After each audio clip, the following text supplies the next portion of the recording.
Hello there. I am kicking off a special series for this year to address the monumental challenges that have been facing us, and especially facing leaders of this year. Addressing diversity seems like an appropriate place to start, since many of the inquiries that I've been receiving as of late have been around that effort. In the 1990s, diversity was the cool buzzword to have on the wall of many companies, on the paintings in offices, or perhaps even as a principled value on the careers page of many company websites. In the early 20s, that continued to echo that same sentiment within that year. But the commitment that was originally ignited seemed to dwindle a bit. Perhaps the need did not seem as apparent anymore. After all, there was the increase, regardless of the size, of faces that looked different from the majority. Diversity began to morph into a broader requirement that no longer meant expanding the opportunities and representation of the community customer base, or even of those who were traditionally exploited and alienated as initially intended. It began to mean differences in general. If we have people who are all different in some way, we're representing diversity, are we not?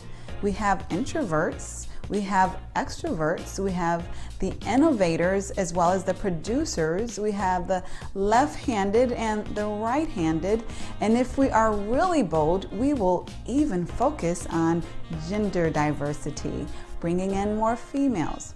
However, racial diversity became something passé, as inappropriate to bring it up as when it initially became a very important goal.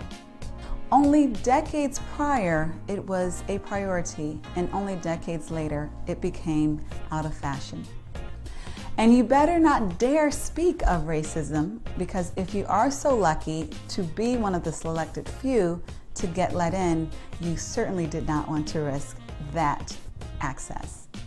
Now comes a time when we are all humbled. The United States is humbled, and dare I say, the world has been humbled. The egregious, painstaking, and monstrous pandemic, also known as COVID-19, has given everyone, all of us, a grand spanking. Regardless of your privileged position, it has everyone searching for the steering wheel, the continuous drive to regain what we perceived as control. On the best days, we even aim to grasp an intimate purpose for our lives. While our wounds were still open, some may have perceived theirs as healing or being healed, and others with gashes wide open. George Floyd happens.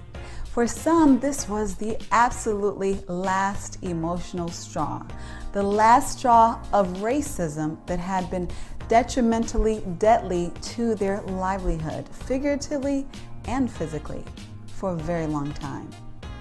And for others, it was the last straw because they were already against the wall due to the lasting damage of this pandemic and other environmental conditions. And for some, well, for others, their eyes were opened for the absolutely first time, if you can imagine that. Or perhaps it was the first occasion that they had to focus, the opportunity to focus on such ugliness that was nothing short of a rerun for many others. Perhaps it was the explosive cocktail that was created between a massive killing pandemic and a video that would give Freddy Krueger the chills. Whatever the reason, what appears to be a tipping point, the need for diversity, and dare I even say racial diversity, once again has our attention. I would like to spend some time focusing on 7 steps to expanding diversity within your organization. What is not covered comprehensively in this vlog is inclusion. Inclusion is very important, and I would say a class above diversity. And diversity is like the prerequisite, if you will, of inclusion. it's definitely easier to accomplish of the two. Though some may argue the opposite, ideally you would commit to taking both classes at the same time. And I know that some are saying, isn't diversity hard enough? Yet, if we are honest, yes, it is. It is, especially in this country. However, diversity is not and never will be sustainable without inclusion. So given the limited time available in this vlog, and kudos to those who are still here listening to me, because I know time is limited for many of us, we're going to focus on company diversity specifically.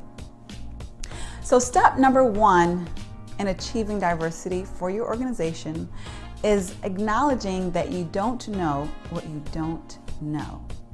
When I think of several conversations that I have had with people who work in talent acquisition for many major companies, or even professional associations for that matter, where there has been a lack of diversity, the main argument is that they cannot seem to find the right people of color. That it's so hard to find people of color to fill those roles and to be interested. Now, admittedly, I will say to you, I will confess, I'm often thinking, though sometimes not saying or asking, is it that you cannot find people of color, or you don't know what you just don't know? And the truth is that homogeneity is the most basic and easiest way to make decisions. And that is for all of us. So while kindergartners are the most loving and collaborative and friendly people among each other, they do tend to cling to one another. While they may be friendly to everyone, they bond with each other based upon their common experience living in a world of unknowns where they know a lot more than people think that they do, and they're often underestimated. And one of the first things that they learn is to categorize. They group the round shapes with other round ones, the purples with the purples, and the greens with the greens. Categorization, we learn from an early age, saves us time. And as we grow older, we continue to advance in the skill of categorization. Categorization adds efficiencies to our lives that we otherwise would not have. I personally have coded my closet based upon occasion, based upon the color of the material. And even when we are found of people who are not like ourselves, most of us, if we're honest, we tend to categorize. Since kindergarten, we have gravitated to those like us because it is more comfortable. And that is what we tend to do, categorize. Given that, considering the context in which we live, and I know that many people reading this blog or listening to this vlog are not in the United States.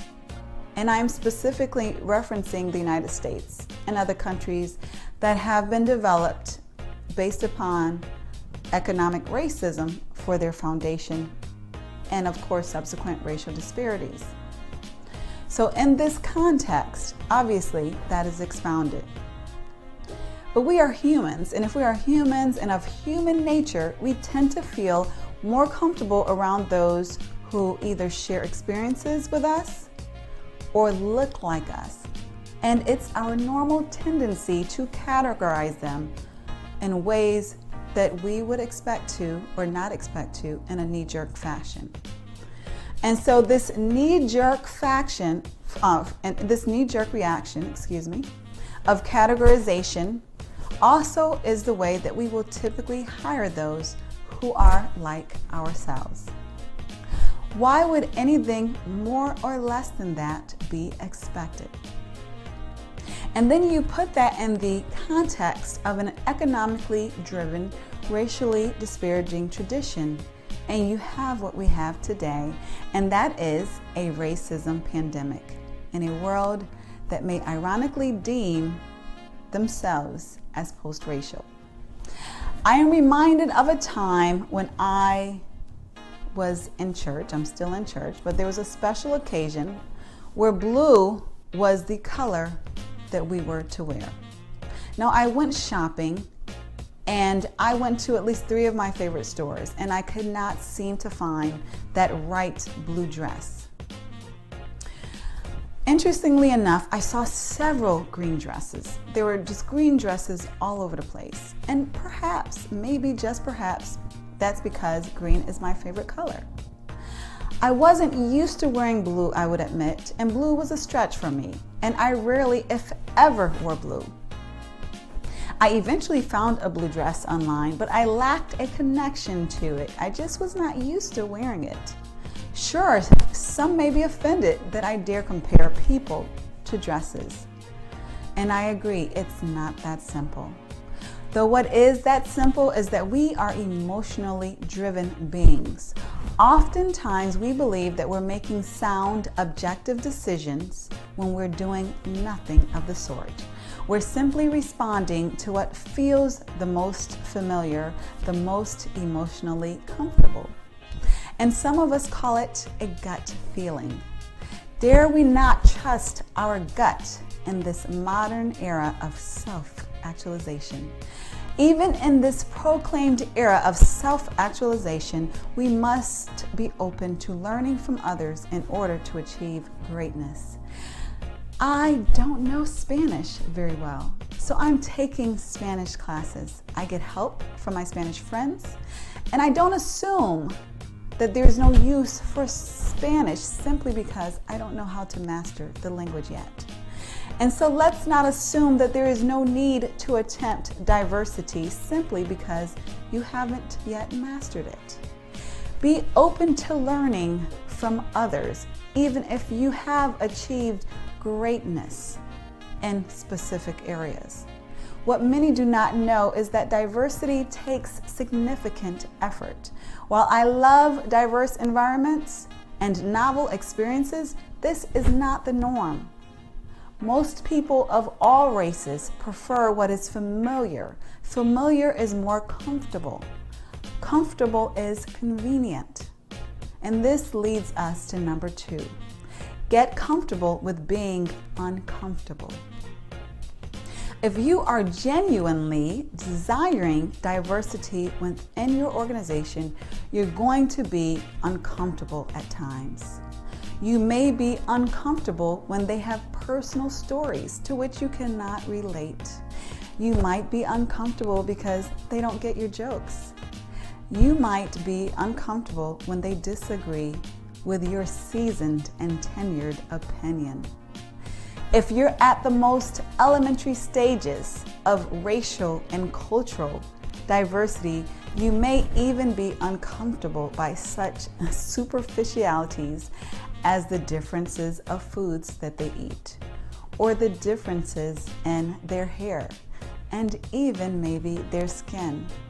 Though if you are genuinely hoping to work in a diverse work environment, you will be comfortable with your lack of comfort and with being uncomfortable until you become more comfortable.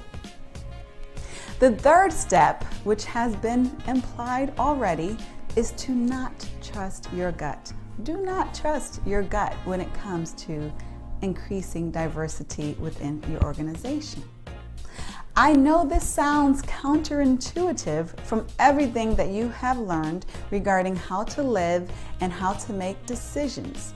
However, when building diversity, it is selfish and downright dangerous to rely on your gut. In this modern era, thankfully, we have access to more objective tools and data than we ever have in the past. When hiring and promoting, we should use assessments and simulations to help us make objective decisions. Such tools help us to analyze the quality of talent that is not subjectively based, but based on relative subject matter expertise and performance ability. Now let's get to step number 4. And step number 4 is knowing your community. Know your community base because it is important for 2 reasons. Firstly, the more that you know your community base, the more knowledgeable that you will be in finding and attaining diverse talent that is not far away. Quite conveniently, a community base can conceivably be global at this point in our modern era. This is most commonly found among higher level positions that typically include searches that will pay, will reimburse, will sponsor relocation globally even. The second important reason that you want to be intimate and know your community base is because every organization should be an asset to their community. Not just a taker, but an asset. So if you're familiar with the community, if you're familiar with the inhabitants of the city in which your organization resides, then it will be difficult to understand it will be difficult for you to not understand how your community needs your service. And it will be easier for you to understand how you can ultimately serve your community. Knowing your community base will help you not only to better your community, it will help you to know the diverse representation that exists within it for your organization, to tap into it, to obtain diverse talent that exists right there underneath your nose. Now, step number 5 is to know your customer base. Now, I know this is common knowledge in marketing, but oftentimes some organizations still tend to ignore what their company base is composed of. Many organizations have taken advantage of researching their customer base, but if you have not, I encourage you to do so. So when a workforce lacks the diversity and the thought perspective that is represented within their company base, or within their customer base, then selling and serving that customer audience places them in a disadvantage to do so. So it's important to know your customer base, because then you will know how to best serve and attract and continuously attract those who are interested in what you have to offer. Step number 6 is to make diversity a priority. Yes, if you're reading this, you have an intention of increasing diversity within your organization, hopefully. But it's not only important to have an intention to increase diversity, it's important to make it a priority. Why is this important? Because as we know, most of our days are fully occupied. They're busy. We're rushing to make deadlines, working positively toward various goals, and placing effort based upon the priorities, yes, the priorities of our organization. So there are some things that we will never get to, even though they're on our list. There is never a time when we get to do everything that we want to do, but we focus on what is prioritized at the highest by our leadership. We ensure that diversity is a priority by setting direct goals tied to it. In many areas of talent and HR especially, we want to move more qualitative to more non-numerical, sophisticated ways of measuring performance. However, quantitative measurement is needed when there is a lack of sophistication to do otherwise. And for most organizations, such sophistication regarding diversity just is not there. And so we still need to quantitatively measure the diversity progress. Also, dare I say, quantitative data is still king among most C-suite layers of top organizations. If diversity is a priority, then it will be measured. What is a priority is measured, and as we all know, what gets measured is what gets done. For example, in talent acquisition, are recruiters rewarded or evaluated based upon how highly they're providing diverse represented slates? Are there staff members with significant ties to underrepresented communities on the decision-making panels? Are leaders requiring a diverse representation of interviews when they are hiring? Are there active promotions and active sponsorship and mentor opportunities and programs for underrepresented groups? This helps to expand diversity, especially among the higher ranks of the organizations. And step number 7 is to be consistent. As Coach John Wooden once said, character is measured by what we do when no one else is looking. So if diversity is a real goal of your organization, then you want to institutionalize those practices far beyond what is publicly visible. But you want to communicate to your team, to your organization, that diversity is an important value of your organization. The best way to institutionalize diverse efforts is to make it a part of your traditional dashboards. When you measure quarterly the performance of your organization or your team, you can also measure hiring and retention of diverse talent bases. In addition to lag measures, you can also use lead measures that proactively link efforts to diverse outcomes, including recruitment and internal inclusion efforts. If you find this information interesting or helpful, I have a big ask for you, and that is to please share it with others, because I know that there are some people who are genuinely struggling with diversity, and I want this to be a help with them. So share with those, especially those leaders who you believe would benefit from this information, and have a phenomenal day.